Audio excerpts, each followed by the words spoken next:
This is a dating island in a magical world, also known as a romance variety show. The chosen handsome men and beautiful women will, while in disguise, find suitable partners based on true love at the party. Men and women with connected hearts will reveal their identities after the party ends. If their feelings haven't changed, they will hold a grand public wedding in the capital. The whole process will be broadcast via magic stones, receiving the attention of the entire empire. Can the girl find her own happiness in this romance show? Just a short while ago, the girl looked completely hopeless, because just yesterday, she married this man. She had no room for choice, as it was a political marriage. A fallen family sells the easiest things to sell first. As the daughter of the ex-wife and a thorn in their side, the girl was sold off first. Her three half-sisters looked at the girl viciously. The next second, they ruthlessly pushed the girl into the water, no matter how the girl cried for help. But they remained indifferent, only mocking her playfully. The girl should have known then. Her life would only consist of constant sinking. Sold by a family bent on getting rid of her, where would the girl sink to? The girl's wedding night. She suddenly remembered what she had read in books as a child. Couples should be honest with each other, a relationship where they can share their hearts. Not knowing what kind of person the other is, hugging tightly and mating constantly, cannot be called a marriage. So the girl wanted her husband to wait a moment. She wanted to chat first. She felt conversation between a couple was important. Lou Ailey, you seem to have misunderstood. You're not here to chat. How much money did I spend to bring back a daughter of a fallen family like you? You don't even have noble blood. You should be grateful I treat you as a wife. The man said gloomily. Seeing this face of the man, Lou Ailey was dumbfounded. The next morning, the maids came in early to clean the room. The man smoked a cigarette with a look of displeasure. Crying and looking mournful in front of your husband on the first day really spoils the mood. What about tonight? Look at that gloomy face. Facing a woman who doesn't dress up, I've lost all interest. Immediately after putting on his clothes, he left. He didn't say a word to Lou Ailey the whole time. Her mood fell to rock bottom again. The maids on the side kept whispering. How long do you think she can last this time? What if she hangs herself like the previous one? She's so young and pretty. She should last a bit longer, right? I don't know. Maybe because the master didn't like that face, so he didn't lay a hand on her. The more Lou Ailey listened, the more uncomfortable she felt, and she left the place angrily. When Lou Ailey was young, facing unbearable things, she would often escape to the library. Because by reading, she could enter another world. Even if just for a moment, she could briefly forget the cruelty of reality. The Count Liza she married made a lot of money through trade. Lou Ailey heard that the basement was filled with Count Liza's personal collection. Maybe there would be hard to find ancient books. Maybe there would be the kind of collection she dreamed of as a child. But as soon as Lou Ailey entered, a bloody mouth greeted her, startling Lou Ailey. Lou Ailey then realized that this was the Count's personal collection. In an instant, she felt this was the lowest point, as if she had sunk to the very bottom, a feeling that no one could pull her out of. Late at night, Lou Ailey stood alone on the balcony railing, increasingly despairing. Magical opportunities are always given to special people. Someone like her didn't even have the qualification to become simple. The chosen ones constantly rise, while she can only constantly sink. Not even a single chance. Just then, a feather slowly drifted down. Lou Ailey looked up. There was actually an owl flying toward her in the night sky. The owl stopped slowly in front of Lou Ailey. It handed Lou Ailey a letter. Inside it was written, "Do you want to enter Gem River? Yes or no?" Two choices. The girl then realized this was an invitation to Gem River, a daughter of a fallen family, and already married. She was curious why she received an invitation, but regardless, she didn't have a place she wanted to stay anyway. The girl kissed the spot against the night. The next second, a burst of magic came from the letter. Magic flowed over Lou Ailey. Before long, the magic turned into a black dress on Lou Ailey. At this moment, a voice suddenly appeared in her mind. Someone can look directly into the abyss in your pitch-black eyes. The Watcher of Darkness welcomes you. Please proceed to join the party. Just then, the door behind Lou Ailey was pushed open. The Count suddenly burst in drunkenly, but he failed to see Lou Ailey. He only saw a black high heel left on the balcony. The Count was furious and quickly ordered the servants to search. Little did he know, Lou Ailey had entered a teleportation circle. Passing through the teleportation circle, Lou Ailey arrived at a strange space. Just as she landed, she was steadily caught by a man. "Thank you for accepting the invitation, Star of Darkness. Welcome to Gem River." And the man in front of her was the planner of Gem River, Moonlit Owl. This strange space was the waiting hall for Gem River participants. Lu Ailey couldn't believe it. Had she really entered Gem River? It shouldn't be possible. She didn't meet the standards. The Empire's Gem River gathered the Empire's noblest, most special men and women to choose marriage partners while in disguise. Participants would be given a gem alias and transformed into an appearance matching the gem, hiding their true looks, names, ages, and even status, just to find a partner based on true love. Participants will remain in a closed space throughout. Men and women with connected hearts will reveal their identities after the party ends, if their feelings haven't changed. That they will hold a grand public wedding in the capital. The whole process will be broadcast via magic stones, receiving the attention of the entire empire. Even the crown prince of the empire found his princess in the first Gem River. Political marriages thus exited the stage of the era, making room for marriages dreaming of love. People of the empire are crazy about this wonderful party, and attention rises year by year. It even attracted the nobles, because facts have proved that this party is greatly beneficial to nobles. Even if their representative doesn't successfully pair up in the end, if they're viewed favorably in the broadcast and have good editing, but they can also gain the people's love and support. Generally speaking, only high nobles from the 8 kingdoms are selected as gems, and the competition to become a gem is very fierce. Therefore, Lu Ailey was very flustered. Why was she invited to the party? Something must be wrong. At this time, the owl explained. Lu Ailey comes from a fallen family and is already married. Generally speaking, Gem River does not accept married people. The reason Lu Ailey was chosen as a gem is because of this girl, Mary Ann, who once appeared in the newspapers. The most popular gem in the 4th Gem River, Pink Diamond. She won the hearts of everyone in the empire and built a happy family with a very good man. However, 2 years ago, she lost her husband. She expressed her wish to participate in the 5th Gem River to find her next marriage partner. Mary, and should have been here, but she went missing last night. Neither the participants nor the audience know about this yet. They absolutely cannot know. So they need Lu Ailey. They need a replacement. To ensure the news of Mary Ann's disappearance doesn't leak out, Lu Ailey will stand in as her double. Because becoming a gem changes one's appearance, it doesn't matter if they look different. Especially since the 4th season participant, Mary Ann, can use powerful transformation magic. And they had only one standard in mind. We considered only one condition. That is a desperate woman, with a compelling reason to keep our secret and never betray us. Other participants and the audience won't know about the marriage, and we will help you remarry the man you choose. If Lu Ailey wants to live alone, we can make that happen too.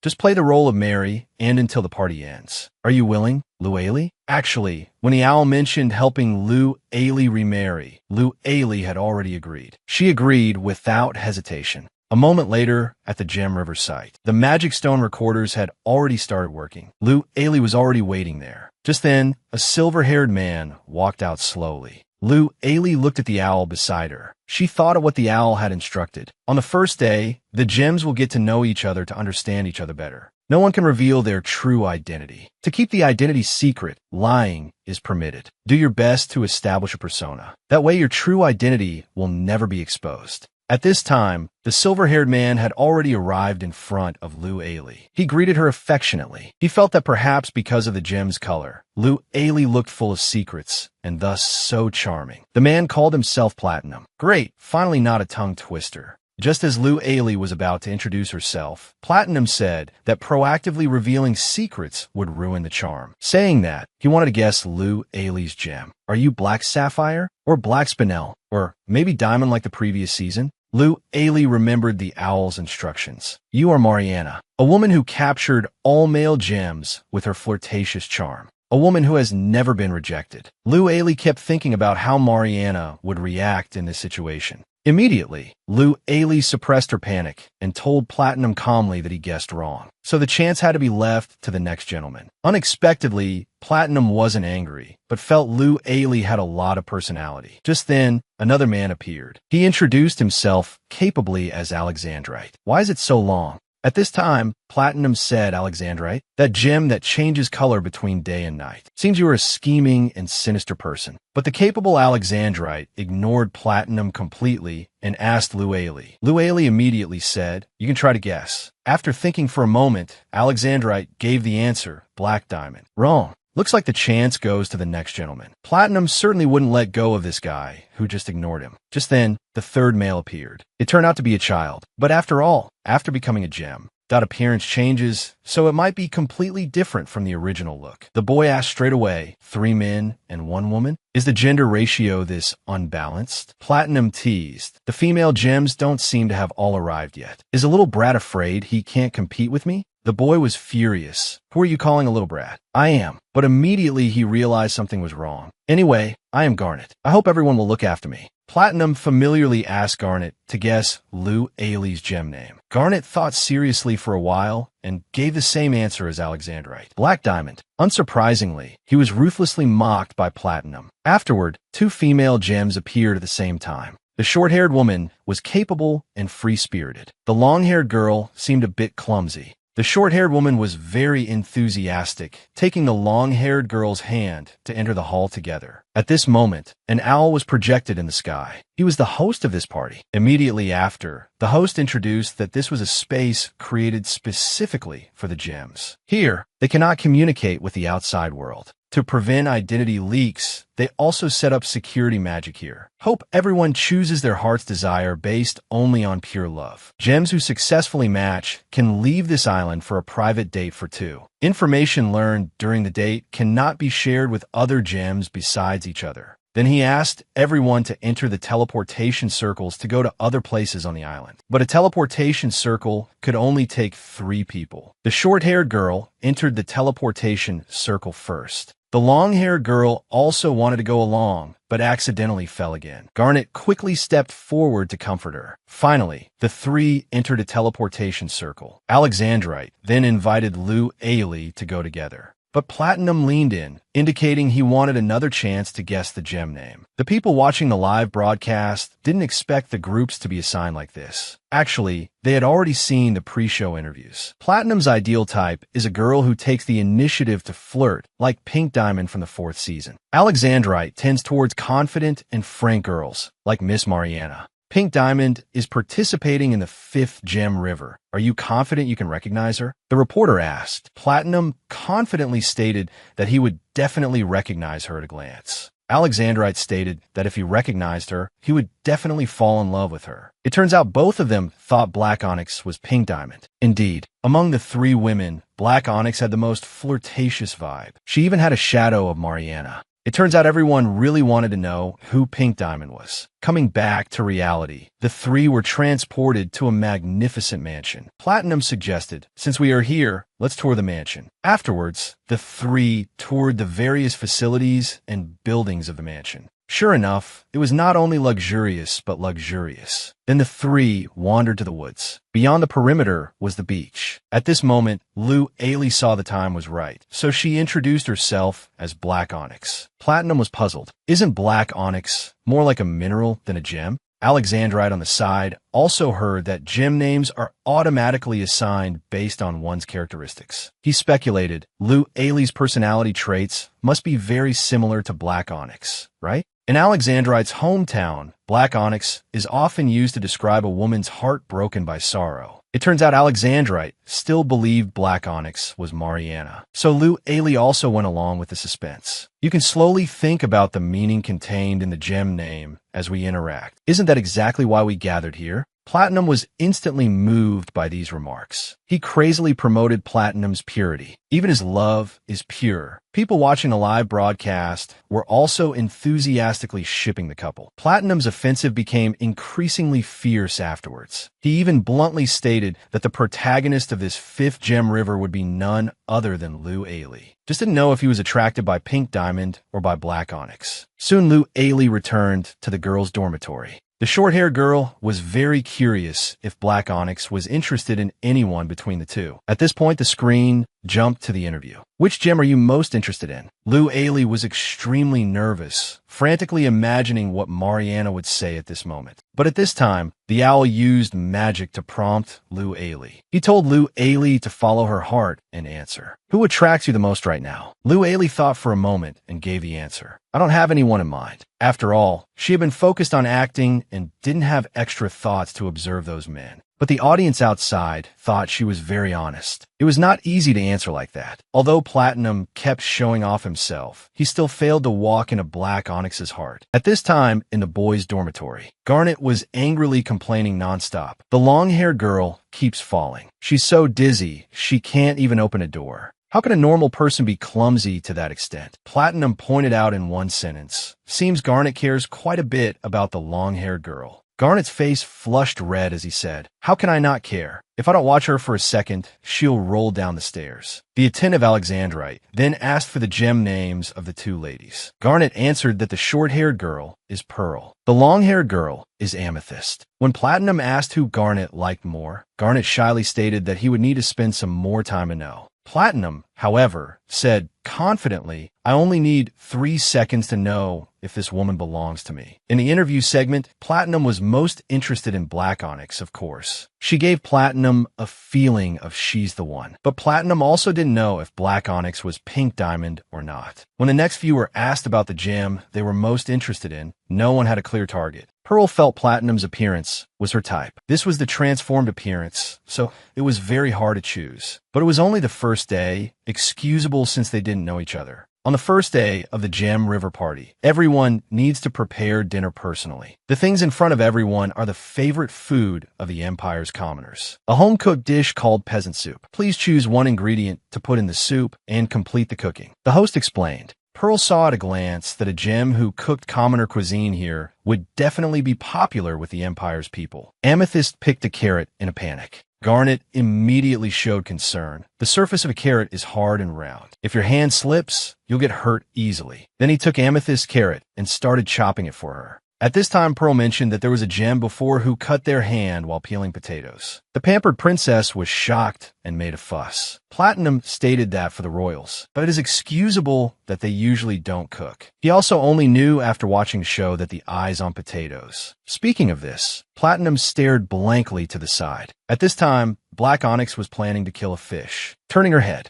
she found everyone was looking at her. Pearl muttered, "Pink Diamond. That princess who hates blood and knives is Pink Diamond." Pink Diamond was very bad at cooking. She didn't expect cooking to be such a difficult thing. She resolved to treat the kitchen servants well. When others asked if she planned to learn cooking, she stated bluntly, "I might as well just double the head chef's salary. I don't even want to look at knives and blood." Everyone looked at Black Onyx in unison. Pearl didn't forget to tease, "You're quite good with a knife?" Black Onyx, Lou Ailey suddenly felt bad. She messed up. In her fallen family, she suffered treatment equal to a maid. So she had to master various trivial chores. But Mariana was someone who had never done these things in her life. Platinum instantly felt the sky collapse. But just then, an unexpected person bailed her out. He praised Black Onyx for being excellent. He saw from her knife work that Black Onyx was a careful and serious person, and he liked this personality very much. It turned out to be Alexandrite. "Do you need me to help you cut?" Alexandrite asked. Black Onyx expressed her thanks immediately. Through everyone's division of labor, the soup was finally made. After a light taste, Platinum actually felt it tasted not bad. Not as hard to drink as imagined, because he remembered in the first Gem River, he ate strange food in the first bowl. At that time, facing the burnt soup, Peridot drank every last drop. It caused a heated discussion. The result revealed Peridot's identity. That was His Highness the Crown Prince, and the whole empire boiled over. Indeed, Garnet was puzzled. The first Gem River was 20 years ago, right? You remember that too?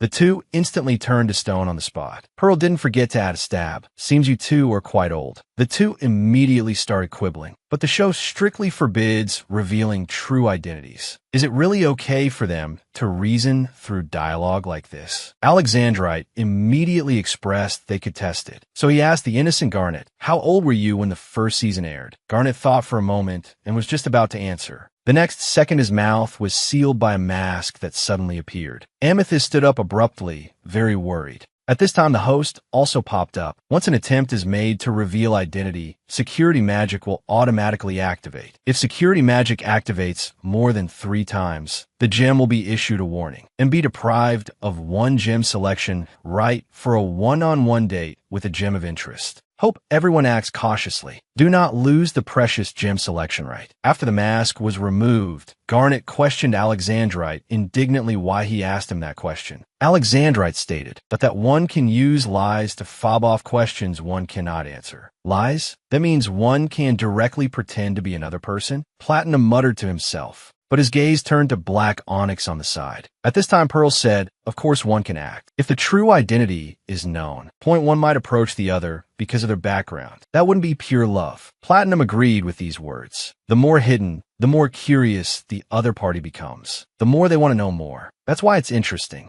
Right, Black Onyx? Seems you are very curious about me. I'm curious like crazy. Platinum answered directly. What's the difference between this and a public confession? But the audience began to suspect whether Black Onyx was really Pink Diamond, because her cooking skills were just too good. Then they felt Pearl also had a bit of the Pink Diamond feel, and her colors were close too. A Madam Offside expressed that if she were Pink Diamond, she would definitely practice cooking skills. After all, the first A segment could expose her identity at any time. At this moment in the boys' dormitory, Platinum was constantly inducing Garnet to say his identity. Alexandrite spoke up. He felt that in the new conversations, he found some people left him with a different impression than before. Garnet felt the same. Only Platinum, he is a very persistent man. That night arrived, the time to convey feelings and choose favorites. They had to write their feelings for the object of their affection on cards with magic circles. After saying the other person's name, the magic circle would connect to the other person's room. Placing the card in the magic circle, the other person would receive the card. There might be a situation where one person receives several cards, right? If someone gets multiple cards, then it means someone won't receive any cards. Makes one curious. Garnet received a good person card, but he frowned deeply. Platinum and Alexandrite both received cards saying want to know more and the like. At this moment, in Black Onyx's room, the teleportation circle buzzed. Black Onyx actually received 3 cards, meaning all 3 gentlemen chose Black Onyx. The reason given by Garnet is very simple. He felt Black Onyx's knife handling was very handsome, completely different from his initial impression of Platinum, so he voted for her. Alexandrite felt that the first impression was strong. After talking, he also felt they got along very well. Platinum was as persistent as ever. Other women simply couldn't catch his eye. Amethyst thought Garnet treated her very well, feeling he was a good person. Pearl voted for Platinum. She was inexplicably attracted to Platinum. Besides his appearance, it was also the vibe he gave off. Black Onyx voted for Alexandrite, but obviously, she had voted blindly. After the filming was completed, Moonlit Owl removed his disguise. Just as Lou Ailey was feeling sorry for her mistake, Moonlit Owl said it didn't matter, because even if Mary Ann had participated, she would have done something similar. Because in every season of the Jewel Box, in order to attract other gems to participate, they reveal one person's identity. This is the so-called bait. In the first season of the Jewel Box, they announced the news of the Crown Prince's participation. In order not to give it away, he practiced deliberately before filming. Different from his usual habits and tone, Mary Ann also planned to undergo similar training before throwing herself into filming. So Lou Ailey's accidental mistake would be perceived as Mary Ann performing to hide her identity. Of course, she can't keep making mistakes. Otherwise, the audience will suspect that Mary Ann isn't among the gems at all. So to reduce mistakes, Moonlit Owl would insist on coaching her. A few days later, the commentators invited the Crown Prince and the Crown Princess to watch the upcoming Jewel Box together. At this time on the Jewel Box Island, Black Onyx was dazing off. Just then, Platinum walked over. He probed, "Did you think of a sea in your hometown?" Black Onyx immediately burst into laughter, because she had already studied Mary Ann. She came from 8th Kingdom, just like him. But Mary Ann is the princess of the 8th Kingdom. That is a country with maritime trade as its main economic industry. Intellectual exchange is frequent, and the culture is diverse and rich. The national sentiment also adjusts quickly to changes in the external environment, showing an open attitude. Just like Black Onyx and Mary Ann. It is precisely because of this that he chose Black Onyx, who comes from the same country as him, right? Black Onyx felt that if she mentioned the sea sea of the Eighth Kingdom at this moment. She would be more like Marianne. But if it were Mary, and she would definitely hide her identity. So she answered, the sea is beautiful no matter where it is. But actually, she particularly likes watching the sunrise. Platinum loved it even more. He asked Black Onyx, do you like walking by the sea while watching the sunrise? Or perhaps walking while being held by a man? Black Onyx didn't have time to refuse. And refusing would be strange,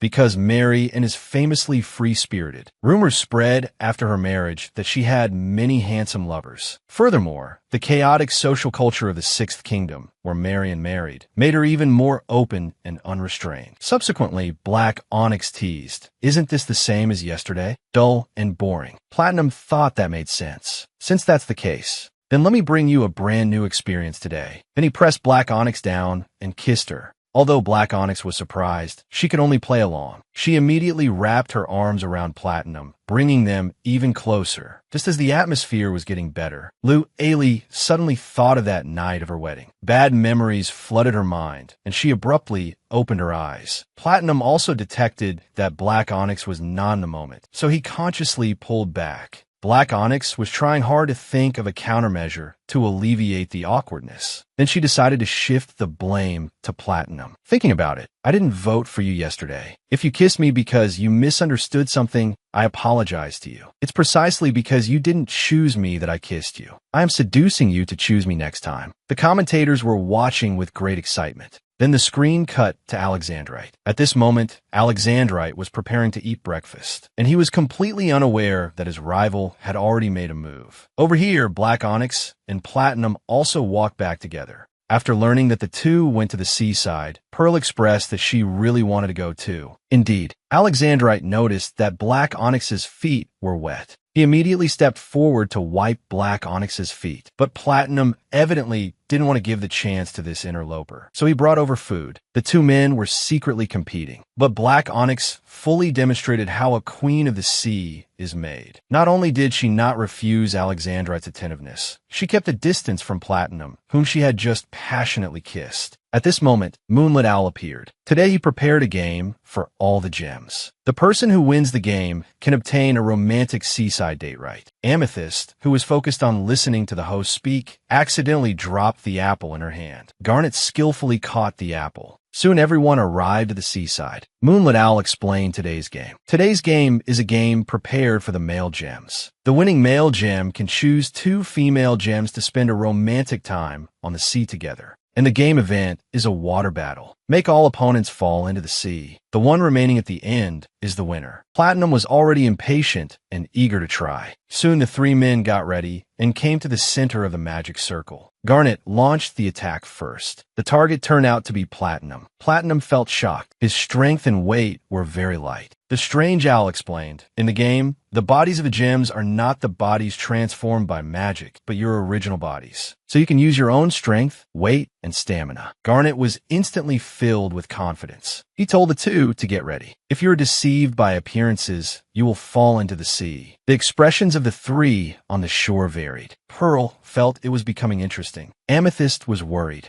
In the arena, Platinum launched an attack on Garnet, but Garnet discovered that Platinum's original body seemed very thin. He easily repelled Platinum. At this time, the shrewd Alexandrite wasn't sure if Garnet was very strong or if Platinum was very weak, so he initiated a probe against Platinum. Soon he discovered that Platinum didn't seem to be as weak as he imagined. Seeing the two standing together, Garnet planned to finish both of them off at once. The two discovered that even with their combined strength, they could barely withstand Garnet's attack. It was hard to imagine how strong he actually was in reality. The eyes of the three outside the arena changed. This game might change the entire situation. Finally, the two decided to team up to take out Garnet first. At the same time, the shrewd Alexandrite discovered that Garnet was far above them in strength, weight, and combat experience. He then realized that Garnet must be used to his own tall and heavy body. Then he must rarely be attacked from a high place. Sure enough, because Garnet was not used to this body, it led to his elimination.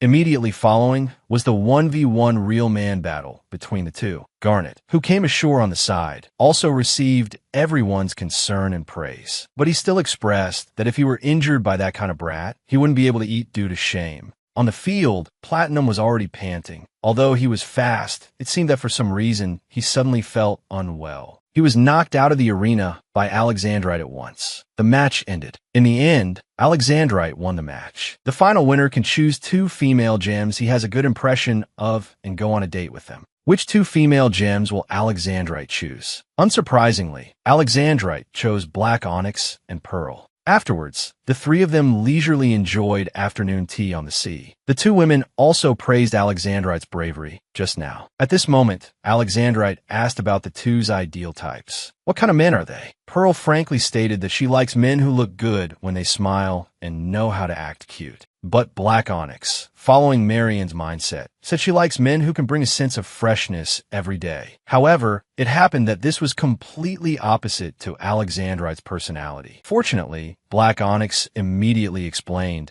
"It's precisely because I haven't met someone like Alexandrite that I feel even more fresh." And Pearl also seemed to be intentionally bringing the 2 together. Pearl suddenly mentioned that Alexandrite is a gem that changes color day and night. Alexandrite explained, "It is a gem that changes color based on reflecting light. Under sunlight, it is emerald green. Under the night, it is purplish red, and the gem names are determined based on their own characteristics." Pearl was curious if Alexandrite's personality is different during the day and night. Alexandrite jokingly expressed that she could come find him at night to find out. During the process of the 3 getting to know each other, Black Onyx discovered that Alexandrite was actually like her, very interested in books in the ancient language, but hindered by the fact that she had to pretend to be Mary and she didn't know whether to admit it for a moment. But she thought that these small things could be explained by acting. She began to chat with Alexandrite about the ancient language, and Pearl on the side noticed she had never seen such a bright expression on Black Onyx's face. However, at this moment,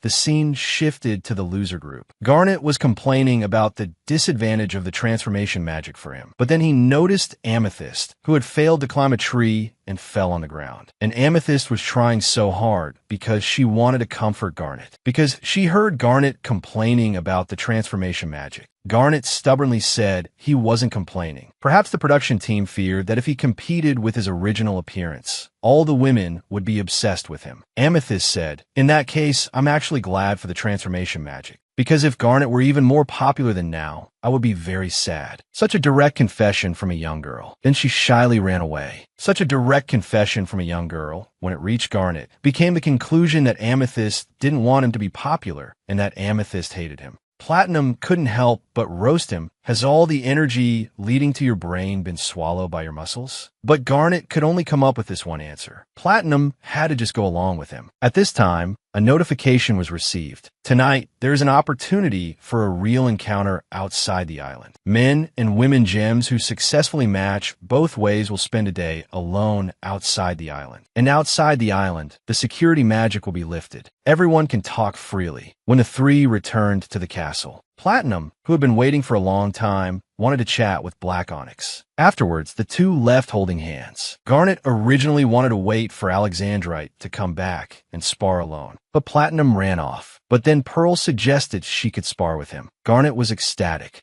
Alexandrite, having nothing to do, also joined in. Unexpectedly, Pearl's swordsmanship was quite formidable. Afterwards, the 3 rode horses and played polo. Only Amethyst hesitated alone on the side. Platinum took Black Onyx outdoors because he discovered that this garden and this castle were all maintained by a large number of magic circles. Just by applying a little spiritual power to the trees, one could make the branches bloom out of season. However, just as Platinum wanted to show off, a burst of piercing pain came. His body felt extremely uncomfortable, breaking out in a cold sweat. Just as Black Onyx wanted to comfort him, she was scolded, "Don't touch me." Not long after, Platinum finally felt a bit better, but his breathing was very unstable. Black Onyx could tell that Platinum didn't want anyone to discover him looking sick. So she took Platinum to sit on a bench. Platinum apologized affectionately. "If it were you, would you forgive me?" Black Onyx also discovered Platinum's cute, weak side, like a puppy, and Platinum enjoyed it very much. He frankly said he would be like a spoiled puppy, obediently listening to Black Onyx. only begging for a chance. For this, he promised never to let Black Onyx feel bored. Dinner time, hearing that a few of them went horse riding, Pearl invited Black Onyx to play together next time. But Black Onyx explained that she doesn't know how to ride horses. It might have been to mislead everyone, but actually, she really doesn't know how. Platinum also offered to teach her how to ride. Black Onyx then became a bit worried. If her skills were too rusty, showing a level different from Marian,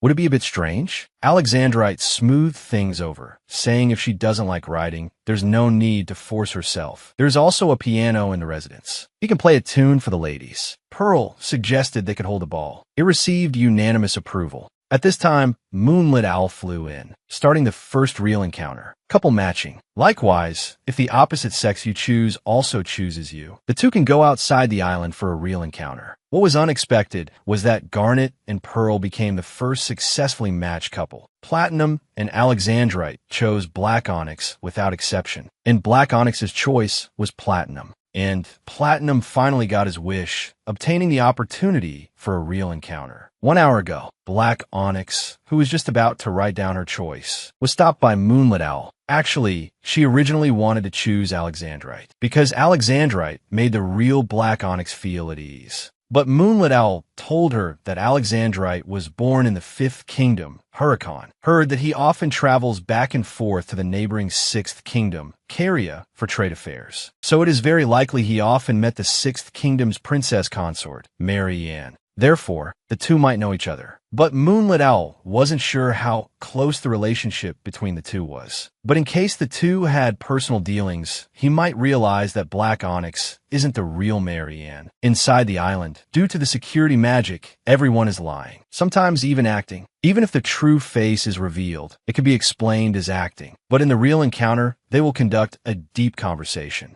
Moonlit Owl felt the risk was too great, so he told Black Onyx to choose another man. And because of this, Black Onyx chose Platinum. Afterwards, the two successfully matched teams were sent to different places. Platinum and Black Onyx came to a land of ice and snow, while Pearl and Garnet came to a desolate desert. Moonlit Owl explained, this is to make the other party reveal their true self in a desperate situation, letting the group reveal their true colors under extreme circumstances. And Platinum had already started feeling unwell at this time. But fortunately, they had props left by the organizers. And in the suitcase left for them by the organizers, there was a high-level item, a magic stone. After putting the magic stone into the sleeping prop, a small bedroom actually appeared. Besides that, there were food and medicine, as well as a prop named Environment Optimization. An environment optimization is a magic capsule, but under activated conditions, moving it would accelerate the consumption of the magic stone. Out of necessity, the two had to turn off the capsule and look for a suitable place to settle down. Finally, they chose a very beautiful place, although Platinum was already very unwell by then. In comparison, Garnet and Pearl were very cozy, as if they came camping. Moreover, both of their personalities were very cheerful, not a bit of unease. Instead, both were very happy. Pearl even generously stated her identity. She is the 7th Kingdom's princess, Layla von Hertes, and Garnet is Lysander Alum von Salvador, Prince of the 2nd Kingdom. The 2nd Kingdom is located in the south, so Garnet is very familiar with the desert, and the 7th Kingdom is located by the sea. Therefore, Pearl is good at swimming. Although Garnet is a prince, he has 5 older brothers above him. But Pearl is an only daughter. Her royal father wants to pass the throne to her. So her father wants a son-in-law who will marry into the family. Therefore, Pearl was concerned whether Garnet's family would agree to him going to another country to marry. But Garnet hadn't cared about these things. So he didn't know that couples tied by fate through the jewel box would be granted the right to rule their homeland by the empire. Royals who obtain this ruling right will possess more power than the governors dispatched by the empire. But the subjects of the 2nd Kingdom didn't seem to agree. They didn't want the throne of the 2nd Kingdom to be inherited by Garnet's older brothers. They advised him one after another to change the candidate on Platinum and Black Onyx's side. Although Platinum was somewhat deliberately probing the feeling of Black Onyx's birth and identity. Just as Black Onyx prepared to bring out the prepared plan to stall, Platinum kissed her without warning. Then he whispered in Black Onyx's ear, before confirming if our bodies are compatible, it's too early to talk about love. This was his favorite line from the previous 4 seasons of the Jewel Box. Therefore, he wanted to use the body to confirm the feelings for each other.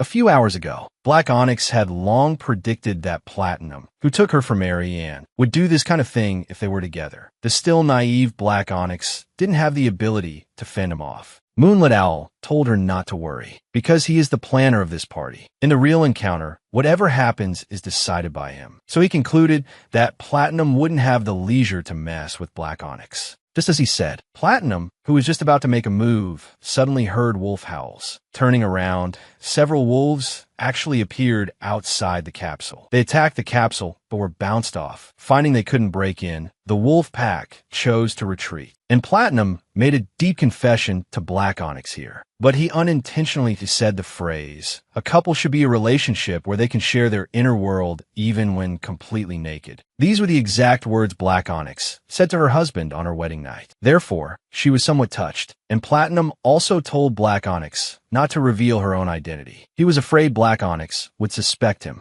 of being attracted by Black Onyx's identity and background. He wanted to show his pure love. On Garnet and Pearl's side, Garnet was very flustered because he only just realized that he actually had to sleep with Pearl. Pearl told him there were 2 beds here. Of course, they sleep separately. Garnet expressed, 2 beds in one room. How is that different from sleeping together? How can unmarried men and women sleep in one room? Pearl crashed. She didn't expect Garnet to be old-fashioned and simple to this extent. In the end, Pearl slept on the bed, while Garnet wrapped himself in a sleeping bag and slept outside the capsule. And the desert night is very cold. No matter how Pearl persuaded him, he insisted on acting tough. But the organizers wouldn't let him off. Garnet, who was acting tough, heard a hissing sound. Looking down, it was actually a group of scorpions crawling on the sleeping bag. Pearl didn't want to laugh originally, unless she really couldn't hold it back. Pearl suddenly felt that if she lived with Garnet, it would definitely be very interesting. They were similar in age. Their personalities got along. Even their hobbies were about the same. But because of practical factors, it was hard for her to view Garnet as a marriage partner. The next morning, the 2 who didn't successfully match were quietly eating breakfast. Alexandrite saw Amethyst's absent-mindedness, and the more Amethyst explained, it was telling others in a disguised way that she was worried about Garnet. Something anyone could see, yet the person involved couldn't see it. Alexandrite advised Amethyst to be more proactive. Only then could she make Garnet understand Amethyst's feelings. But actually, Amethyst also wanted to be proactive. She didn't know what to do.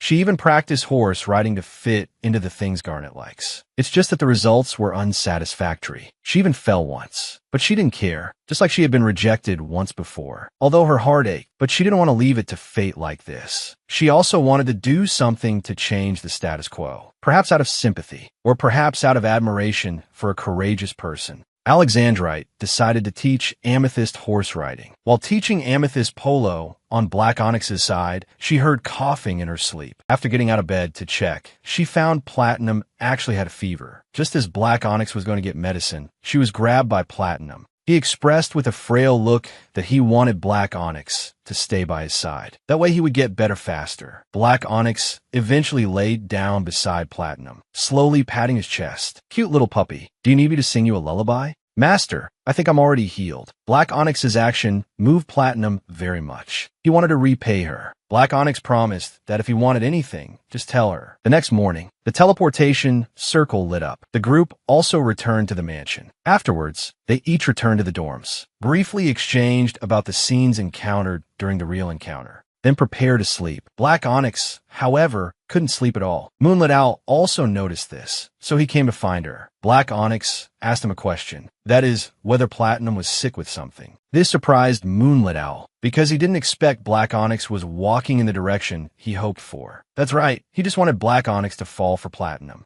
Because if she had a good impression of Alexandrite, but kept not choosing him, other gems would get suspicious. So he asked Black Onyx if she wanted to form a love line with Platinum. But at this moment, Black Onyx hesitated. The jewel box allows free physical contact. She was afraid Platinum's subsequent physical contact would be even more intense. Moonlit Owl then realized. It turned out Black Onyx was still that person from the wedding night who was forced by that man to drink red wine. After she drank the red wine in one gulp, Just as her fiancé prepared to force himself on her, Black Onyx, unable to handle the alcohol, just vomited it out like that. Afterwards, she fainted. The reason her fiancé was so angry was also because of that. This actually stumped Moonlit Owl. One of the reasons he chose Black Onyx was because she was a married woman. And the reason Black Onyx acted so well was that she had also secretly imitated the pink diamond from the 4th season. And she longed to become a person like that. But once she has physical contact with a man, her mind goes blank. Moonlit Owl was also helpless, but soon he thought of an idea. Afterwards, Black Onyx went downstairs to eat and immediately received a welcome from the puppy. But when Alexandrite wanted to chat with her privately, Black Onyx politely rejected Alexandrite. This also declared that Black Onyx had completely drawn a line with Alexandrite. Subsequently, she told Platinum that she had some words she wanted to say to him. Platinum joyfully picked Black Onyx up. "What do you want to say it? Just tell me, master." Afterwards, the two rode a horse to a secluded place. As soon as they got off the horse, Platinum couldn't wait to kiss her. But what Platinum didn't expect was that Black Onyx pushed him away. She told Platinum that in her heart, there has always been the person she cannot forget. It turns out Moonlit Owl's plan was this: marry and, due to an accident, lost her deeply beloved husband, making Black Onyx portray a character who has not forgotten her dead husband to this day. So contact with other men is painful. Thus, Black Onyx expressed that she needs time to forget that person. Platinum not only believed this explanation, but also felt extremely guilty. Focused solely on expressing his own feelings, he had ignored Black Onyx's feelings. He stated he would be like a good puppy, waiting for Black Onyx forever, no matter how long it takes. Watching this scene, the commentators offsite began to suspect that Black Onyx is Marianne. Because in the 4th season of Jewel Box, they were a match made in heaven. And in the pre-competition interview, Marianne stated bluntly that she had not forgotten her husband Viserys and might never be able to forget him. However, Viserys' country does not allow women to inherit the throne. Furthermore, the couple had no children. In this case, the ruling power of the country would have to be returned to the empire's governor. It is guessed that her husband would not hope for such a thing to happen. If she remarries, then she can, as the princess consort, continue to manage Viserys' country with her husband. Originally, the public did not understand why marry and would remarry after just 2 years. Now, they know it is all for Viserys. In this way, Black Onyx's personality issues were also filled in by the audience's imagination as a change in character after losing her husband. For 4 days, several gems chatted at the mansion. Only those two went out on a date early in the morning. Pearl felt a bit bored, so she called Alexandrite to go horse riding. Garnet and Amethyst also wanted to learn. Pearl proposed a bet with teams of 2. The team that reaches the end of the small island first wins. The grouping method was the most traditional kind. In the end, Pearl and Alexandrite's team galloped at full speed. Meanwhile, Garnet, worried about Amethyst falling off, didn't dare to speed up. Finally, he clasped Amethyst's hands around his waist and began to sprint. But because the speed was too fast, Amethyst curled up on Garnet's back, causing Garnet's bone plate condition to flare up. They eventually lost the race. The punishment was that the two had to walk back. At this moment, Garnet couldn't understand. If Amethyst hated him, she should go find someone else. Why did she keep following him? These words made Amethyst cry directly. She didn't expect Garnet to think that way. She only wanted to stay with Garnet, but didn't expect to make Garnet think this. Subsequently, she ran away, leaving a confused Garnet behind. Over here, the winning group was galloping on horseback, but Alexandrite saw Platinum and Black Onyx on their date. Seeing through Alexandrite's thoughts, Pearl advised Alexandrite to steal her love away. Just then, Black Onyx's horse got spooked, throwing Black Onyx to the ground. Platinum hurriedly rushed up to comfort her. Alexandrite, however, soothed the horse. Then he gentlemanly pulled Black Onyx up. Black Onyx had twisted her ankle slightly. Platinum scooped Black Onyx up in his arms and carried her back to the mansion for treatment. Looking at Black Onyx injured from the fall, everyone couldn't help but guess. Did Pink Diamond not know how to ride a horse before? Moonlit Owl also realized that this would very likely blow her cover. Therefore, he needed to make everyone think that Black Onyx doing this was an act. However, he still hoped Black Onyx wouldn't do things beyond her ability just to play Marianne. After all, the more she did this, the more obvious the differences between the two would become. For example, Platinum. Although their intimate contact decreased after the talk, if this continued, he would sooner or later discover that black onyx wasn't simply passive, but incredibly clumsy. Therefore, he thought of two countermeasures: either end the love line with platinum, or quickly become proficient in handling romantic affairs. But obviously, the latter is impossible. Just as Moonlit Owl was considering the first method, a knock sounded at the door. It was Platinum. Moonlit Owl used magic to teleport out. Platinum came to deliver food to Black Onyx. At the same time, he had a lot to say. He felt he had offended Black Onyx a bit, because Black Onyx hadn't been able to forget her husband yet. And yet Platinum kept doing things that crossed the line. He even thought Black Onyx resisted riding because of her husband, like a puppy begging for its owner's forgiveness, worried about the owner while wanting to help. Meanwhile, on the organizer's side, under Moonlit Owl's operation, the incident of Black Onyx falling off the horse was edited out. Instead, they focused on broadcasting the daily scenes of Garnet and Amethyst. And at a time like this, it was also time for the organizers to make a move. His way of breaking the current situation was a game. A game for the female gems. The female gem who wins the game that can choose two male gems to spend a romantic time in the sky. And today's game is horseback archery. Start galloping on the horse and shoot at the targets. The person who hits the targets in the shortest time wins. Since Black Onyx injured her ankle in the fall last night, that everyone was mostly worried about her. Black Onyx's final time was 4 minutes and 32 seconds. It was the turn of Amethyst, who had been silent for a long time. She was very determined. The extra lessons from Alexandrite paid off, and she could control the horse well. Pity she hadn't practiced archery. Missing the target 6 times in a row directly led to her failure in this game.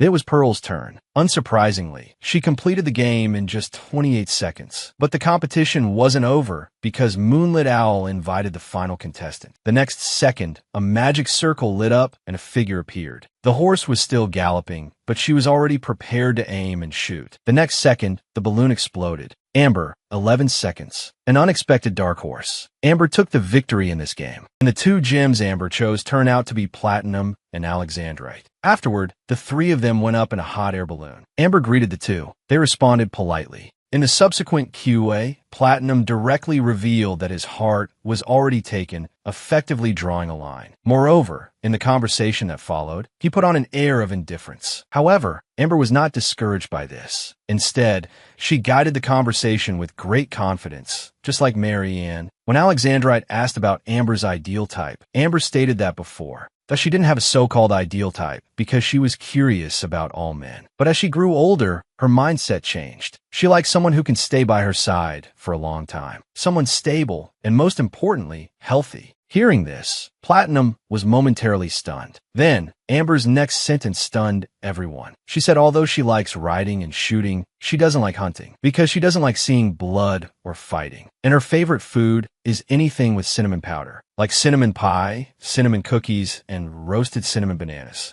And roasted cinnamon banana was the dish the 4th season taught Pink Diamond. That was also the first dish the 2 of them completed together. Even the aura of the 2 was very similar. The crowd outside began to guess. Could it be that Amber is actually Marion? Back at the dormitory, Garnet looked at the 2 silent people. He didn't understand what caused this situation. The 2 began to guess if Amber was acting to hide her true face, deliberately pretending to be that person. Thus, the 2 fell into confusion. Equally confused were the audience off-site. They also began to suspect whether Black Onyx was really Mary, and some believed Black Onyx was hiding her true self. Others believed the personality gap between Black Onyx and Mary and was too large. This fierce debate was playing out all over the country. In the time that followed, Amber kept sharing her strange and fun stories, making Garnet and Pearl laugh out loud, stirring up the atmosphere like a protagonist. And in today's interviews, everyone's reaction was consistent. They all liked Amber very much and thought Amber was great. Alexandrite even thought Amber was exactly his type. That night, Amber expressed a desire to walk around the island before sleeping. Garnet and Alexandrite applied at the same time, and Amber accepted the 3 of them going together. Platinum declined Amber, using Black Onyx's injured foot as a reason. Afterward, the 3 went to wander in the yard.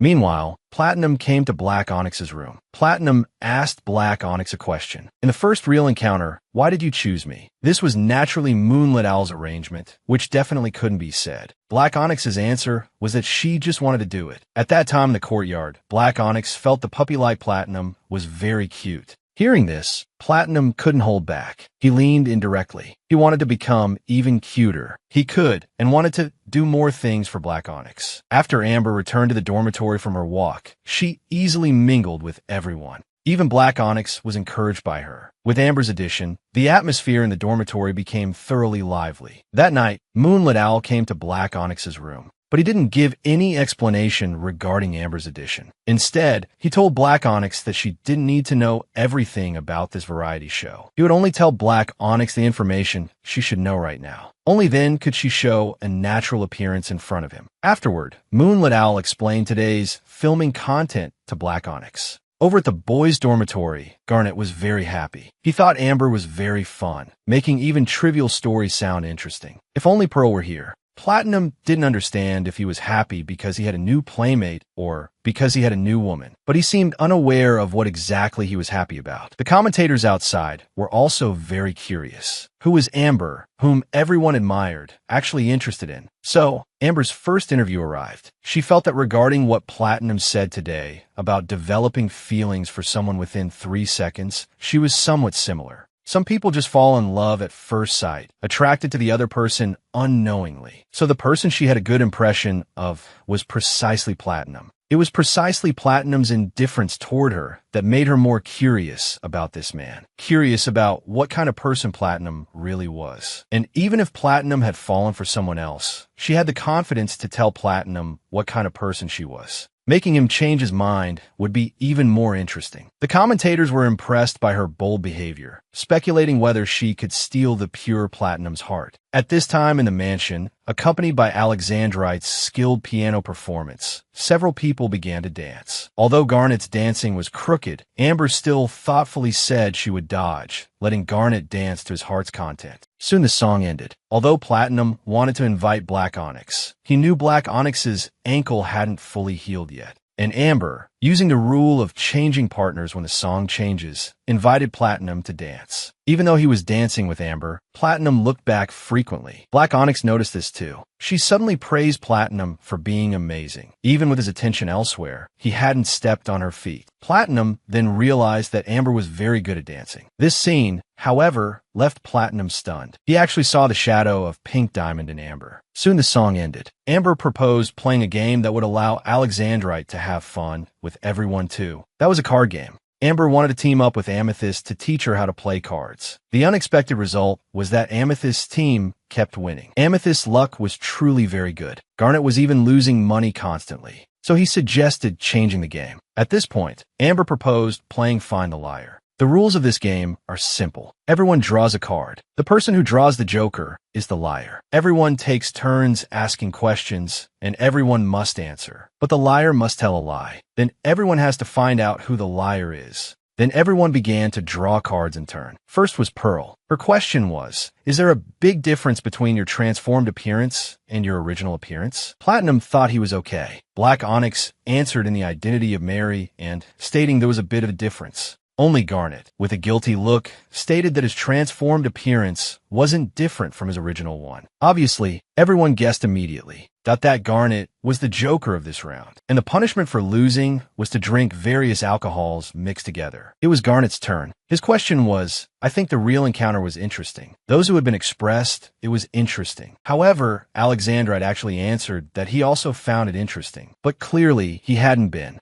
After the real encounter question, it was Amethyst's turn to ask. Her question was, compared to the first real encounter, have your feelings changed? Amethyst shyly expressed that her feelings from the beginning until now, that had never changed. Everyone said they hadn't changed, so they had to point out the person they suspected. However, everyone guessed who the real joker was. Only Garnet. He actually suspected Amethyst's words. This made Amethyst feel sad for a moment. However, the real joker was Pearl. She had obviously changed her feelings. Garnet then realized what Amethyst meant by her feelings not changing. Next, it was Amber's turn to ask. Her question was, I am currently interested in more than one person. Amber was only interested in one person. Alexandrite expressed he was interested in a few people. Platinum wasn't. Black Onyx was curious about a few people, and Garnet actually was too. However, just as everyone suspected Amber was interested in more than one person, that they found she was actually telling the truth. The game failed, so everyone had a drink. And if the liar didn't want to reveal their identity, they could also accept the punishment and drink with them. So in this round, everyone drank. At this moment, Black Onyx noticed Platinum's expression.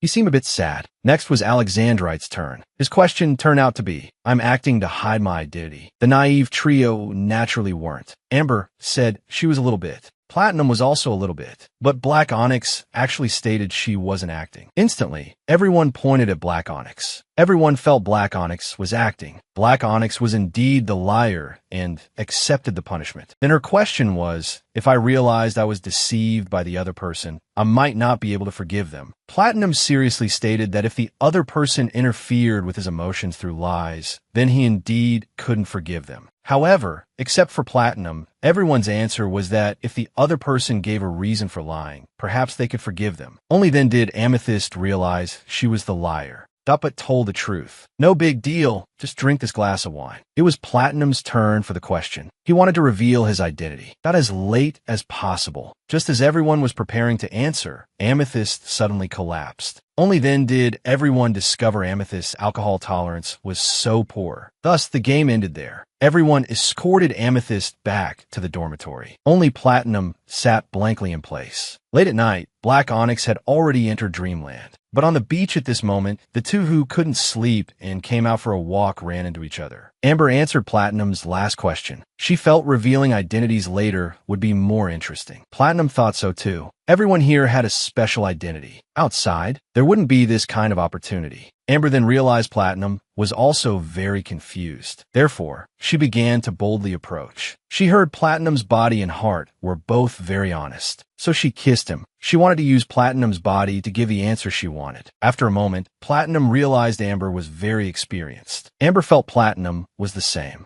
Then, on the 8th day, today they had to match couples for the second real encounter. It was still matching by mutual voting. But the couples from the first real encounter couldn't choose each other this time. This time, Pearl chose Alexandrite. However, Alexandrite did not choose Pearl. Amethyst chose Garnet again. But unexpectedly, Black Onyx actually chose Garnet too. But anyone with eyes could see she deliberately chose someone she couldn't match with. Didn't this mean Black Onyx believed that rather than going to a real encounter with anyone other than Platinum, it was better to stay on the island? At this moment, Garnet slowly walked down the stairs, and the person he chose turned out to be Amethyst. Amethyst was very nervous and excited. Garnet was also nervous, but mostly awkward. And Black Onyx, who failed to match, was as calm as expected. This also verified everyone's guess. Amber's choice was naturally Platinum. And unexpectedly, Platinum actually successfully matched with Amber. The audience felt it was incredible. Black Onyx even more so. She received news from Moonlit Owl. After calling Black Onyx a few times with no reaction, Moonlit Owl realized Black Onyx was heartbroken. She began to be unclear about Platinum's true heart. So Black Onyx was confused. She felt Platinum naturally thought Black Onyx approach him because she was a high-ranking noble, even if not Mary Ann. At this time, Moonlit Owl spoke to her about the real reason Mary and was chosen as the bait for this jewel box. As a marriage partner, Mary Ann's charm lay not in her person, but in her background. In the jewel box, only one of the married couple holds ruling power. If one becomes the ruler of their own country, the other has to give up the ruling power of their own country. For Viserys, Mary Ann gave up the ruling power of her motherland, the 8th Kingdom. She married into her husband's country and became the princess consort of the 6th Kingdom. But Viserys passed away without an heir, and the 6th Kingdom does not allow women to inherit the throne.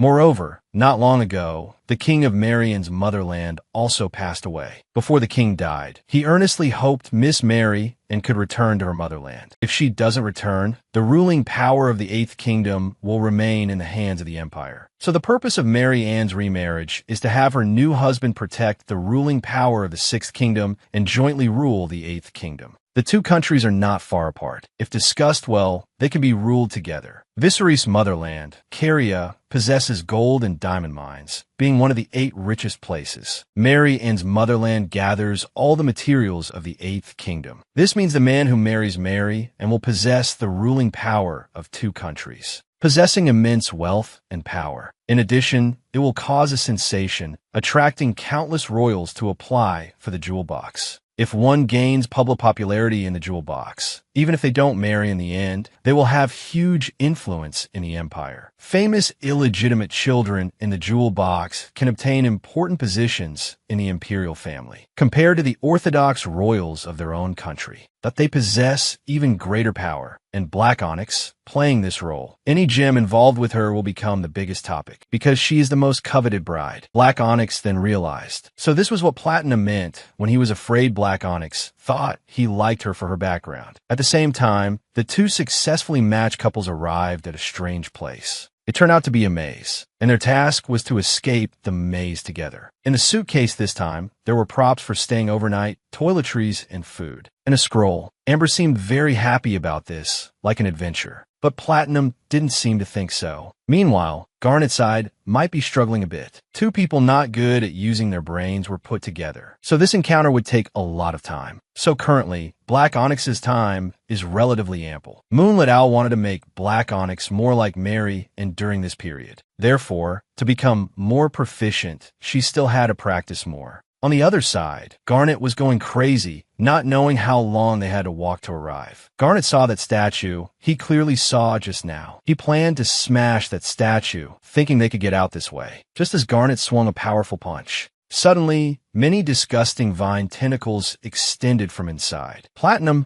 and Amber found a stone door sealed by secret magic. Platinum, following the riddle on the scroll, read aloud. The great sun is named Elpedium. The names of the 8 stars are Salvador, Seared, Mitria, Huracan, Caria, Hertiz, Cielis Ultra. The seal on the stone door abruptly opened. Amber said the great sun is the Elpedium Empire. The 8 stars symbolize the 8 great kingdoms serving the empire. Platinum expressed this was a low-level riddle. He often sang this nursery rhyme. Amber unknowingly began to sing this nursery rhyme. Platinum praised her singing voice as very pleasant and beautiful. Amber asked what song he liked best. Peridot's Love. Platinum thought this was a very old song. When the first season of Jewel Box aired, this song was very popular. Then, the 2 sang Peridot's Love together in tacit understanding. The commentators off-site sighed that both their voices were beautiful, and the 2 together gave a very comfortable feeling. Garnet and Amethyst were in a sorry state, tormented by the vines. Now, the honest Garnet didn't dare to have any other ideas.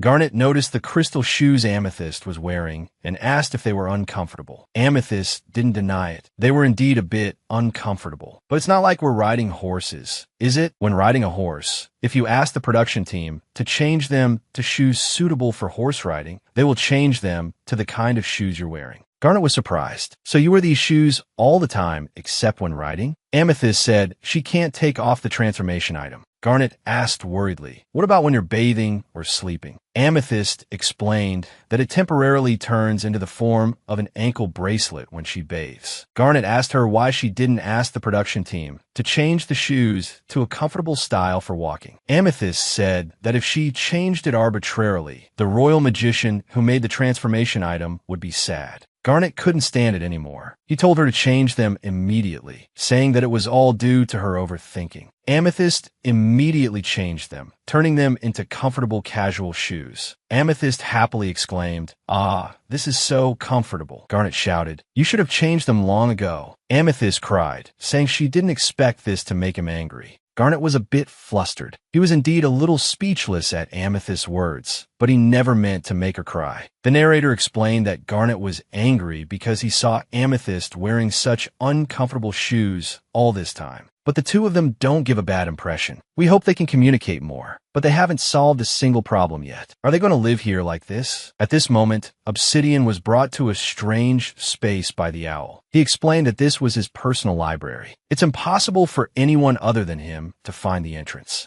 The owl snapped his fingers, and Obsidian's outfit changed. Even the owl's outfit changed. It turned out the owl intended for her to practice dancing. Although it would be difficult for Obsidian to become as skilled as Marion in a short time. But if she kept practicing, she should be able to approach the average level of the royal family. With the owl's assistance, Obsidian practiced her dancing. Obsidian discovered that she was dancing much better than she had imagined. Could it be because she felt at ease with so many books around, making her body feel much lighter than usual? The owl asked her how long she had practiced dancing. Obsidian said she learned until she was 16. The owl asked if her birth mother had passed away before she turned 16. Obsidian said that because of their half-sibling relationship, her stepmother didn't fire the dance teacher, so she learned for a long time. The owl told her that if she had kept practicing, she would have had Marion's level of dancing skill. Wanting to chat more with Obsidian, the owl conjured a bar counter and told Obsidian that Marion was a famous drunkard. Alcohol tolerance can also be improved by drinking. Drinking slowly while chatting in a comfortable environment is different from drinking hastily in a tense one. The owl told her to drink slowly. The owl asked her to tell him her story from before the marriage. For example, what kind of child were you in the past? Pearl asked Alex who he chose this time. Pearl thought that both his and Platinum's ideal type was Marion, so she asked Alex what he thought. Alex said he didn't make his choice based on that. He just chose the person he was more curious about, Obsidian. Pearl excitedly said that from the first impression to the sea date and the first and second real encounters, you've always chosen Obsidian. Alex said that he's still the most curious about her.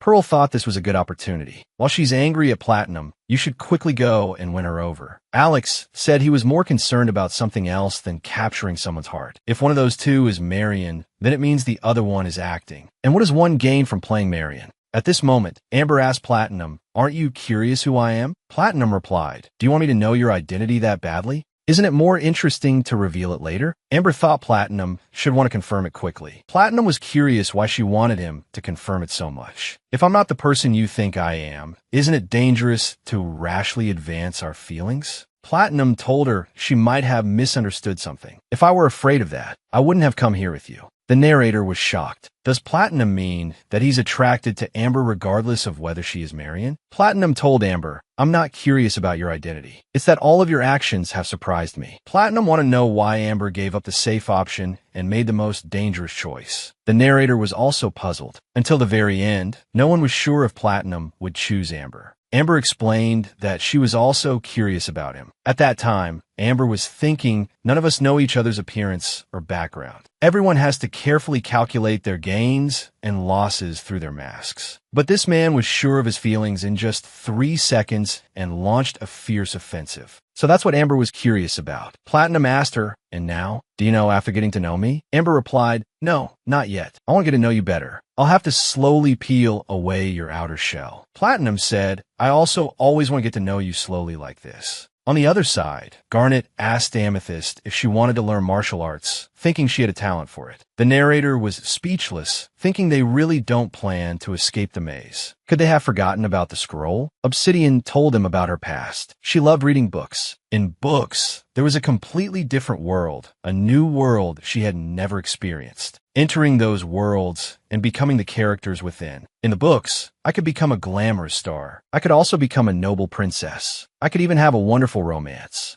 At those times, I could forget reality. The owl thought she seemed very dissatisfied with reality. After my mother passed away, I was always depressed. My stepmother didn't like me, and neither did the sister she brought with her. After my father passed away, they treated me like a burden. That home was not a happy place at all. The owl asked her if she ever liked someone, even for a short time. Obsidian wasn't sure if that counted as love. Obsidian admitted she liked someone. He was a person very similar to me. He liked old books before I did, because every book I read had that child's traces. It was that child's habit. Perhaps every time he turned a page, he would move the bookmark holder along with it. For every book the child had read, all the bookmark holders would be on the last page. Later, without even flipping through, just by looking at the position of the bookmark holder that child left, I could tell the bookbinding method. And he kept the books very clean. After hearing this, the owl retorted, "You didn't like that child. You liked the books more, didn't you?" Obsidian hesitated. She didn't really know the child either, but they always chatted using notes. From that day on, they passed notes to each other through that book about interesting stories and happy stories. They said all the things they couldn't say to anyone else. Obsidian felt that chatting with that child was very joyful. Although she didn't know his appearance, age, or name, she was sure that child was a boy.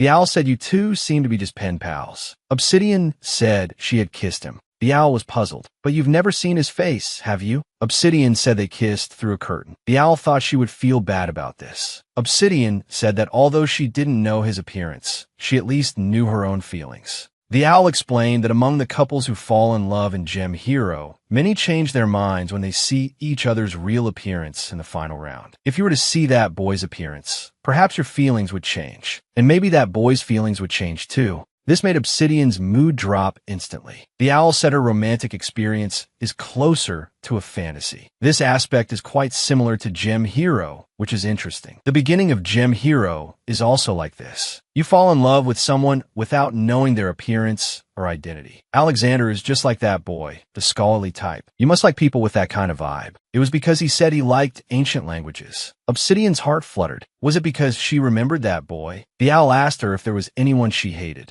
Obsidian unhesitatingly said Count Lazar. It turns out that man enjoys collecting specimens of mermaids and elves. A long time ago, countless magical creatures lived on the continent of Cartier. Humans, based on their amount of mana, would capture magical creatures that approached them. That's why all the magical creatures are extinct now. All that's left are the specimens kept as trophies by humans. This is a shameful part of the continent of Cartier's history. Those beautiful and kind creatures, just because of human greed. And he's proud to collect that evidence without any shame. As far as the owl knows, Count Lazar is a young, handsome, and wealthy man. The people around him have a very good opinion of him. Obsidian said that's because they don't know what he's really like. For a moment, the owl felt that she was different from what he had imagined. In many ways, you are very similar to Marion. You're not afraid of physical contact with a man whose appearance you don't know. You explore the other person's inner world. You hold fast to your beliefs, don't care about others' opinions, and pursue your own preferences. Many citizens of the Empire love a Marion like that. The owl said he could feel that charm as well. The difference between you and him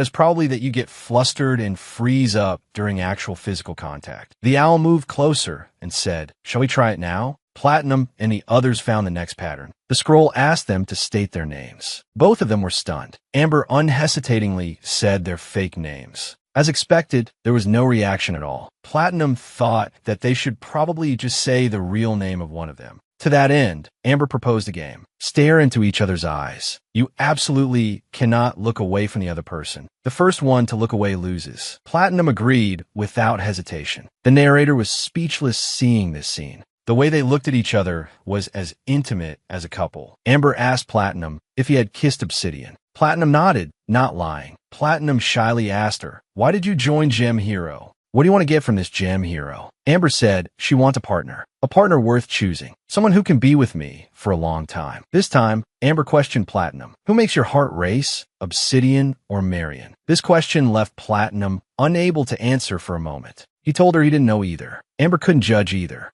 Amber asked him again, "Why do you want Marion? What is it about Marion that makes your heart pound when you think of him?" Platinum told her it's his soul itself. Amber didn't believe him and thought he was lying. Platinum said, "We can't decide a winner this way." Amber thought, "Do you want to give up the game?" It turned out Platinum was conceding defeat. He wanted to let her see his true self. The narrator didn't expect Platinum to want to take off his transformation item. Platinum told Amber, "My real name is Ian Dido Elpedium." At that moment, a portal opened. Amber was shocked. Someone who can use the name Elpedium. The crowd watching outside realized that person was a pure blood royal. His Highness, the Second Prince. Many had heard that he was very frail and never left the imperial palace. Nobody knew what he looked like. The crowd murmured that the royal family hadn't participated for 20 years. And it's a pure blood royal. Will a princess consort be born from this season of Gem Hero? Amber was so frightened by Platinum's true identity that she knelt on the ground, not daring to lift her head. Ian told her to get up. This is exactly why I hate this and why I didn't want to say it. But if I want to answer your question without you misunderstanding, I have no choice but to tell you the truth. As for why I want Marion, it's not his background I desire. Even the combined wealth and power of Kalia and Cielus can't compare to a fraction of what is enjoyed in the imperial family. family. I hate being talked about by those insignificant people, so I didn't want to join Gem Hero. I didn't want to get married. At this age, I only stayed in the Imperial Palace until I fell in love with him.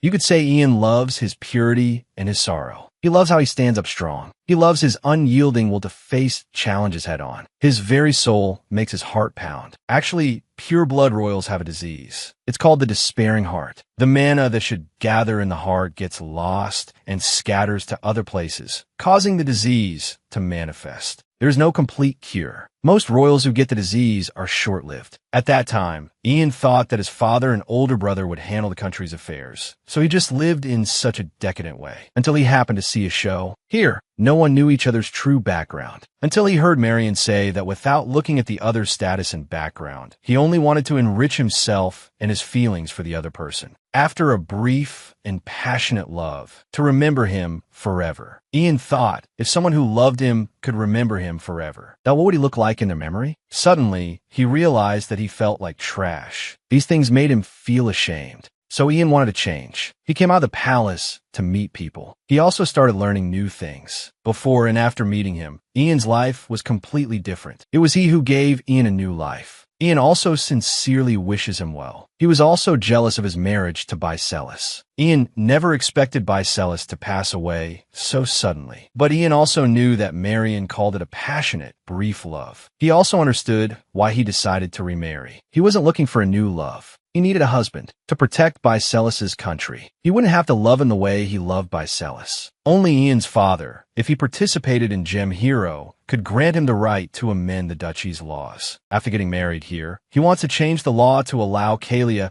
to permit female succession to the throne. This way, even after Ian's death, he can protect Bicelis's country. Ian hopes that he himself can be remembered as a man who truly loved him and dedicated his life to his happiness. If he can be remembered like that in his memory, he wants to give the rest of his life to him. Ian believes Marion is pure, that because he is so strong that not a speck of dust can cling to him. He is pure platinum. Welcome. Ian told her, I have never lied. A pure love. That is the only thing I am looking for in Gem Hero. Even if others deceive me and sway my feelings for a while, my love for him will never change. Is this answer acceptable? Meanwhile, the owl brought Obsidian a book she liked. Obsidian told him that she most liked the scene where the heroine and the merman first fall in love. The owl leaned in, wanting her to explain in detail. Obsidian told him that the heroine taught the merman how to dance on two legs. That scene is a bit heart-fluttering. The owl once again changed the scene to what she was thinking of. The owl told her not to be surprised. This is the most crucial method for getting into character. Right now, you are the story's heroine. I am the merman who came to land and got two legs.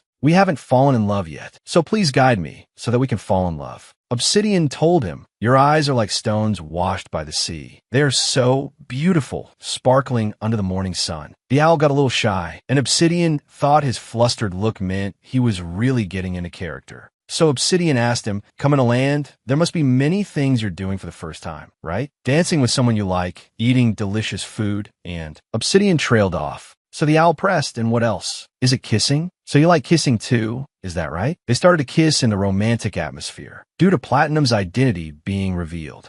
The citizens of the Empire were all rooting for the prince. His popularity was extremely high. When the Crown Prince heard this news, he couldn't help but praise Khan's handiwork. Although the Crown Prince approved of this segment, he was more interested in what would happen when Ian found out the truth. He definitely won't let you off. Khan said he wouldn't be found out, and that he would make the 5th season of Gem Hero go down in history. At this time, Garnet and Amethyst finally found the first pattern and obtained 9 keys. Each key had a pattern. Amethyst thought they should choose one of the keys, and it would guide them to the brightest path. Garnet thought what she said sounded a lot like something a priest would say. Amethyst didn't hide it, stating that she was Emily from the 3rd Kingdom, Sirii. Garnet said he had heard that Sirii has produced many saintesses who possess a healing power stronger than magic. Garnet thought saintesses were truly amazing. He then asked her if she knew that in Salpato, the saintesses of Sirii are like legendary figures. Warriors carry symbols of the saintess as amulets from a young age. Amethyst said that before magic became advanced, the priests of Sirii would even heal the warriors of Salpato. Because a saintess can heal severe wounds, they hold a special meaning for warriors. Garnet revealed that he is Lysander, the sixth prince of Salpato. He also said that among the 6 princes, his swordsmanship is the best. But his father was very disappointed, saying he was the stupidest child for being chosen by Gem Hero. But in Amethyst's eyes, Mr. Garnet is very handsome. You are gentle and bright. You always make others feel happy. And she said it was love at first sight.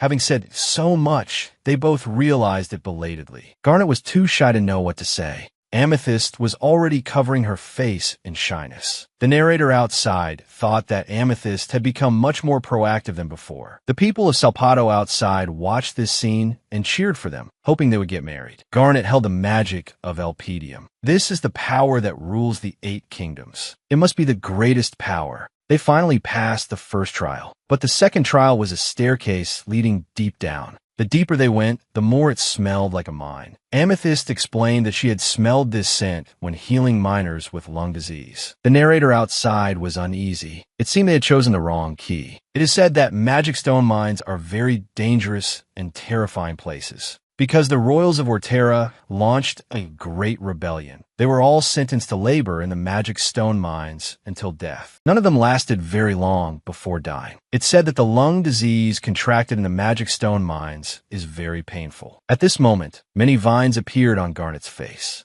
Amethyst was so scared she threw herself into Garnet's arms, and they fell down together. When Garnet woke up, he was in excruciating pain. He found his thigh seemed to be broken. Amethyst was very worried about his condition, so Amethyst took off her limiter. She used her true form to heal him. When Garnet saw her true form, he was very shy, because Amethyst's true face was truly beautiful. But he noticed that Amethyst seemed unable to open her eyes. Amethyst explained that she didn't mean to hide it. A saintess cannot open her eyes. A saintess can only use her healing power with her eyes sealed. If she steps down from the position of saintess, she can regain her sight, but she also loses her healing power. If I get married in Gem Hero, I will lose the position of saintess. By the decree of the Pope, recognized by the Empire, the Pope holds the divine authority over the entire nation. The Pope's command is absolute. Even kings and royals cannot defy the Pope's will. The royals of Syrii are all managed by the temple. Among them, a princess born with holy power will become a saintess, loyal to the Pope. She became a saintess when she was 5. The body of a young woman is foolish and cannot use holy power correctly. That's why the eyes of saintesses are sealed. They must be loyal to the Pope until they become adults. A saintess cannot move freely or show personal feelings, nor can she have doubts about her own destiny. If she wants to open her eyes, leave the temple, and marry freely, she will lose her holy power. If she closes her eyes and stays away from wicked desires, she must devote her life to the temple. If they step down from the position of saintess, most of them can't even walk properly because they've never done anything with their own strength their whole lives. So if they lose their healing power, they have no other abilities. If their face is pretty, they might be sold as a concubine to an imperial noble. Many saintesses give up marriage and choose to devote their lives to the temple. Even Amethyst thought she would be the same, until she received the invitation to Gem Hero, the right to choose her own destiny. Amethyst chose to participate without hesitation. At first, she had difficulty even walking. At that time, she felt she was very useless, until Garnet appeared. So Amethyst is very glad she met Garnet here. On the other side, Amber was in tears after hearing Ian's words. The person you love has someone in his heart he can never forget. Until death, his love for you will not be more than that. Your Highness, would you be satisfied with such a life? If it were me, I would want to have someone's complete and whole love before I die. Don't you even have such a desire? Ian explained, I realized long ago that I can't have everything like other people. If I can only have one thing, I just want to remain in the memory of the person I love. Amber thought that wasn't true love, just escapism. Amber really hoped that Ian could find true love. So Amber told him she wasn't Marion. That was the owl. He knew she was going to play Marion this time. Amber also said that acting talent runs in her family. 20 years ago, in the first season of Jewel Chronicle, Peridot was originally the crown prince. Until now, all the jewels thought Morganite was the crown prince. The man was from a collateral branch of Demetria's royal family. His father was the king of Demetria, and his mother was an actress in a theater troupe. At that time, he explained that although he was an illegitimate child, he inherited his mother's talent. He wanted to use his background to finally confirm if someone would truly love him. If someone didn't care about his status, he would definitely marry them. And so, Amber's uncle, in the first season of Jewelala, met the current queen and married her. Amber said she couldn't participate in Jewelala. Unlike her uncle, her father was not of royal blood. Her grandmother, an actress in a troupe, became the king's mistress. At the king's persuasion, she married a low-ranking noble and became a baroness. After her grandmother gave birth to Amber's uncle, she gradually lost the king's favor. Later, she had a child with her husband, Baron Persephone. That child was Amber's father. Therefore, Amber has the blood of a low-ranking noble and a humble actress flowing in her veins. She could never be called a noble royal. But 20 years ago, her uncle participated in Jewelala, got married, gained sovereignty over Demetria, and became king. That's why Amber was ultimately able to participate in Jewelala as a royal. Because here, one can not only find true love, but also completely change their family standing. So she wants to succeed for the sake of her future children. This is her true goal. Meanwhile, the owl told Obsidian that Amber was a fake Marion, and emphasized that her role was the real Marion. The owl had high hopes for her. Obsidian wasn't sure if she could do it. She said the situation he created was very realistic and made her feel immersed. Previously, the owl had switched the scene to one she had dreamed of as a child. Obsidian told the man before her that she really liked him. The owl said, "Your romantic experiences are closer to fantasy, because rather than the other person's true self, that you love the image of them in your heart. So, if you were to see my true self, that our relationship might change drastically. Do you still want to see my true self?" Obsidian still kissed him. This surprised the owl, so the owl decided to change the scene.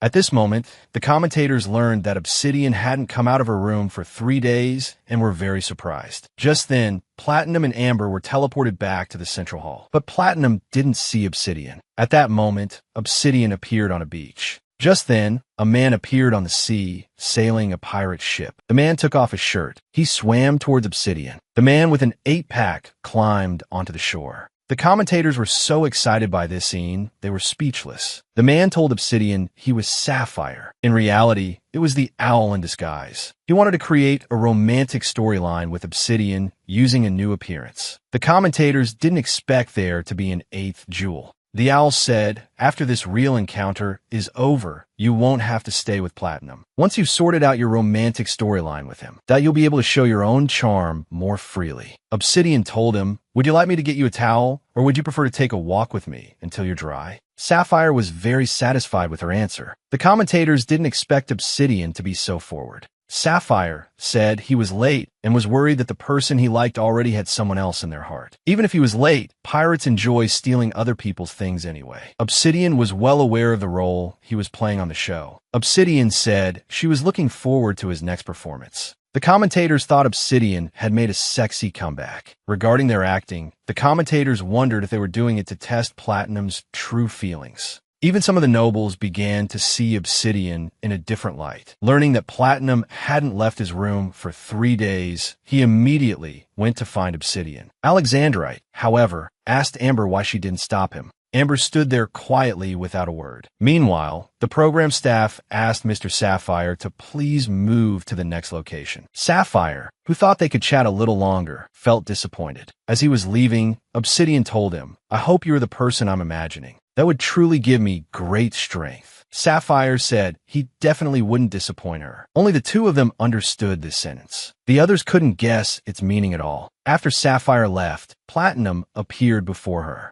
Meanwhile, in the girls' dormitory, Pearl went to find Amber to ask about her and Platinum. Amber explained, "Before I met him, the me before and the me after might be completely different people." Amber believes that Platinum is someone worth giving her all for. So Amber will absolutely not let him go. Platinum told her, "Because the rules say you can't choose the person you went with the first time. Otherwise, I would have chosen you without hesitation." Obsidian thought he hadn't done anything wrong and didn't need to explain. In a place like this, you can date several people at once and only confirm your feelings at the very end. In Obsidian's view, her and Platinum's feelings couldn't be determined too early. One shouldn't be so certain about matters of the heart. After all, the human heart is hard to fathom. The commentators could also see that Obsidian hadn't completely distanced herself from Platinum, but compared to before, she was certainly less enthusiastic. Afterwards, Sapphire and Pearl's personalities matched well. Sapphire also had a simple, pleasant chat with Amber. There, Amber and Sapphire drew a line and wished each other luck in finding true love. Finally, they toasted to the newly arrived Sapphire.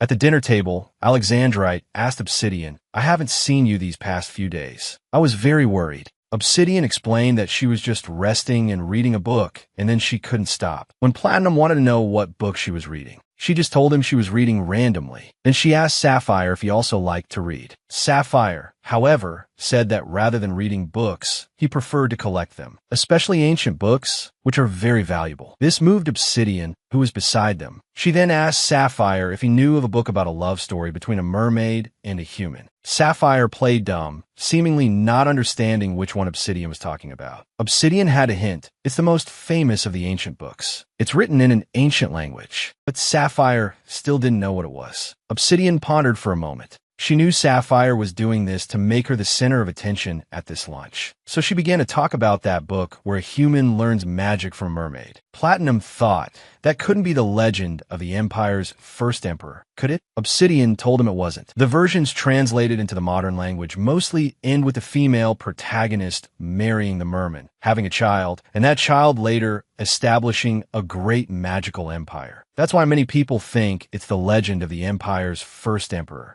Alexandrite thought this field of study was quite fascinating. Platinum wanted to know, is the ending in the ancient language version different? Sapphire was also interested. Obsidian told them, in the original story, the female protagonist sends the merman back to the sea. The protagonist learned that if the merman stayed on land, his lifespan would shorten and he might die early. So she gave up on becoming a great mage and sent the merman back to the sea, even at the cost of his own life. The merman wanted to fulfill the protagonist's dream. He wanted to help her become a great mage. Because of the merman's stubbornness, he became one-eyed. The merman returned to the sea. Other humans saw the protagonist's great power and began to covet the merman's eyes. So they all rushed to the sea, slaughtering any mere folk they encountered. Alexandrite thought that event became the legend of today. Obsidian said this story has several endings. In the ending closest to the original version, those humans who harmed the merfolk that were cursed for generations. The book also says that the slaughterer's cold hearts could not withstand mana. Even if they possessed powerful mana, they were completely unable to use magic. If they tried to use magic, they would feel a pain as if their hearts were splitting apart. Another ending is that the protagonist, missing the merman, swallowed the merman's eye and became a mermaid herself. Finally, the two of them kissed. Their passionate love erupted, forming a beautiful volcanic island. Pearl said, Isn't that the legend passed down on Hestia's Cyclops Island? The commentators were looking at the current Obsidian with new eyes, so to speak. And because of this, Obsidian gained countless new fans.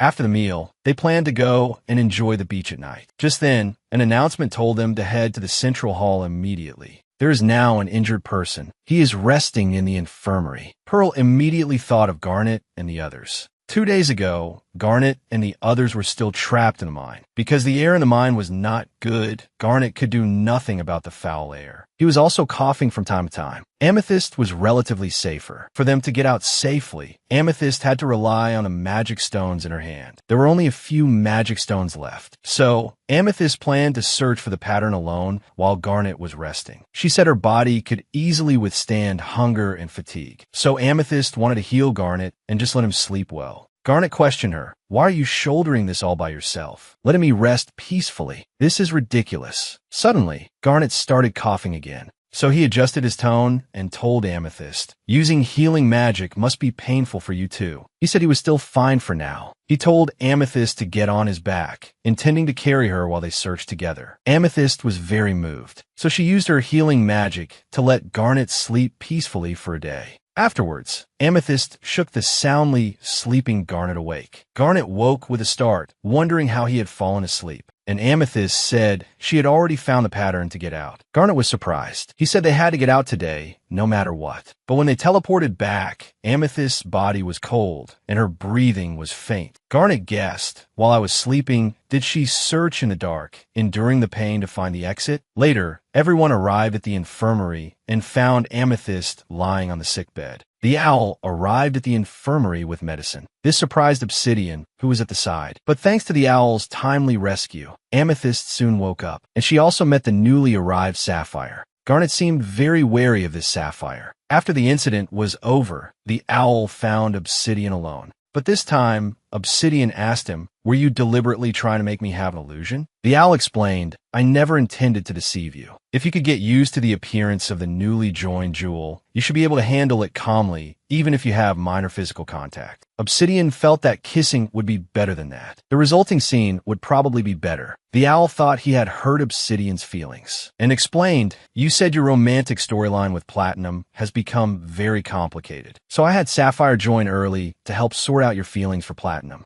The owl told her, "You're not a professional actress, so I adjusted the amount of information to allow you to act naturally even in dangerous situations. Just like how I didn't tell you Miss Amber's true identity at first. You were actually very anxious and timid at that time. That's why Platinum started to doubt you. In the end, he chose Amber. If you had known Amber's true identity and acted more calmly, Platinum wouldn't have wavered. Your romantic storyline would have become much stronger." The owl said, "My goal is the same as yours. Until we find Marion to replace you, you need to play his role to keep the Jewel Lala show running normally. In this process, it's inevitable that you'll encounter uncomfortable things. I'm trying my best to minimize the dangers you have to experience. That's the only way this season can end smoothly. I will also keep my promise to you." In the end, Obsidian understood his actions. At that moment, Garnet was pacing outside Amethyst's door, until Amethyst opened the door. Their eyes met. They both seemed very shy. Garnet was very concerned about her health, which made Amethyst happy. It turned out Garnet knew she was going to chat with Sapphire later, so he came to talk to Amethyst beforehand. Amethyst thought Garnet didn't want to talk to her. After that, Garnet didn't understand. It was because Amethyst knew about the foolish mistakes she made in the mine and thought Garnet would abandon her. Garnet told her that he was indeed angry. "But I wasn't angry because of the mistakes you made. I was angry because you always overthink things and try to carry everything by yourself. That's why I was angry. So I hope you won't act alone next time." After listening, Sapphire told her Garnet hopes to have a real encounter with you next time too. After all, he likes you. Hearing Sapphire say that Garnet liked her, Amethyst's heart fluttered.